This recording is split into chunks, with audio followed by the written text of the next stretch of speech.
je veux vous encourager à entretenir votre foyer, votre vie conjugale. Vous savez, la vie conjugale est comme toute autre vie qui s'entretient. Lorsqu'on a un bien, le bien doit être entretenu. En général, vous savez que quand vous êtes propriétaire d'un véhicule, vous entretenez votre véhicule.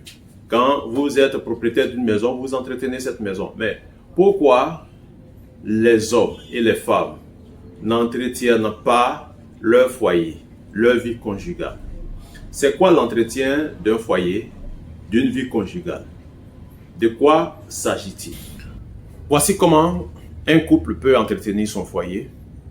Il s'agit de s'offrir des balades, des sorties pour échanger et surtout participer à des rencontres avec d'autres couples. Lorsque vous participez à des rencontres avec d'autres couples, vous bénéficiez d'expériences au travers les échanges que les uns et les autres ont. Puisque vous participez à cette rencontre-là, vous découvrez en vue d'améliorer votre façon de vivre.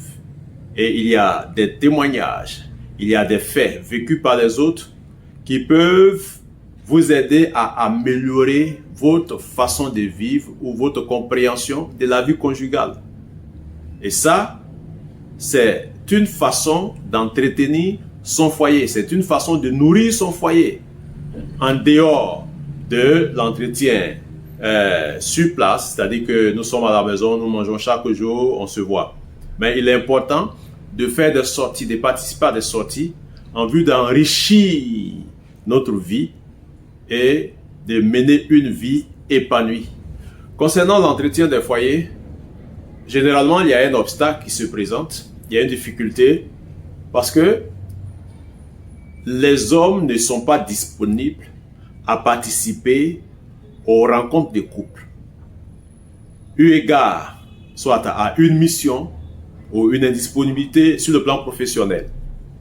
Mais le problème est que même quand ces hommes sont disponibles, ces hommes n'ont pas de mission à effectuer, il leur est difficile d'encourager ou de venir avec leur épouse. En général, ils demandent à leur femme d'aller participer, de venir leur faire des comptes rendus. Et il faut comprendre que c'est une question d'orgueil qui fait qu'en général, les hommes ne sont pas présents à des rencontres de couple pour découvrir parce que selon eux, aucun autre homme, aucune autre personne ne peut leur donner des conseils. Donc, étant imbus d'eux-mêmes, généralement, c'est eux qui créent des problèmes dans les foyers. Et ça, c'est une expérience. C'est des témoignages que nous avons. Les hommes qui refusent de participer aux sorties de couple, aux rencontres avec des couples, créent plus de problèmes à leur foyer que leurs femmes. Il y a une plaie conjugale en matière de communication, en matière de témoignage. C'est que très souvent, l'homme ment sur sa femme en dehors du foyer. Ou que c'est la femme qui ment sur son mari en dehors du foyer. Cela ne devait pas être. Pourquoi mentir sur son conjoint? Pourquoi mentir sur une personne à qui on a dit officiellement oui? Comme si c'était nos parents qui répondaient oui à notre place. Si c'est nous qui avons répondu oui, il est inconcevable que celui à qui nous avons dit oui soit sali par nous dehors. Qu'on mente sur lui. Il y a des foyers où les conjoints mentent les uns les autres sur eux-mêmes. Ce n'est pas concevable, ce n'est pas beau et ce n'est pas intéressant pour une question de communication, pour une question de communion. Nous avons déjà dit dans une vidéo précédente que le mariage doit être honoré de tous. Le mariage doit être honoré de tous. Voici pourquoi. Même si nous avons connu des déceptions amoureuses, nous avons connu des déceptions conjugales, il n'est pas bienséant que nous voyons mal le mariage. Il n'est pas bienséant que nous galvaudons le mariage. Il n'est pas bienséant que nous critiquions le mariage. Il n'est pas bienséant que nous découragions les autres quant au mariage. même si nous avons connu des déceptions amoureuses. Il y a des foyers, il y a des couples qui ont été divisés, qui ont été disloqués, au point même de divorcer. Et cela par la faute de ceux qui ont joué un rôle de conseillers conjugaux. Parce que ces personnes ont mal conseillé, ou que ces personnes ont donné des paroles qui ont été à l'origine de la division et du divorce de ces personnes-là.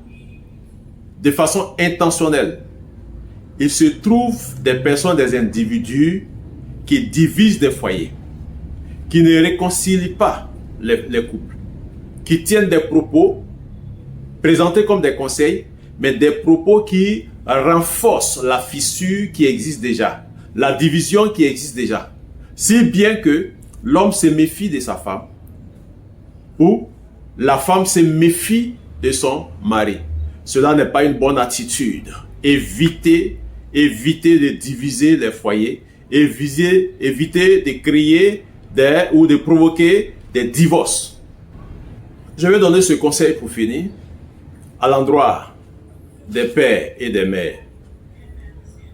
Lorsque votre fils ou votre fille est marié de façon régulière et que il ou elle vit dans son foyer chez son mari, une fois que vous constatez que votre fils ou votre fille vient habiter chez vous, vient vivre chez vous, même pour une demi-journée, à plus forte raison pour une journée et 2 jours, sans que vous ne vous posiez des questions, sans que vous ne cherchiez à comprendre pourquoi votre fils ou votre fille est présent ou présente de façon permanente pour un temps, si vous ne vous posez pas des questions, cela indique une indignité de votre part.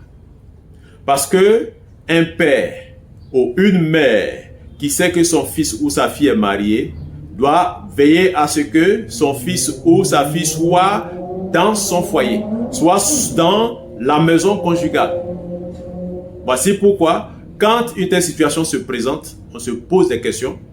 On peut même chasser sa fille pour lui dire « rejoins ton mari ». On peut chasser son fils pour lui dire « rejoins ta femme ».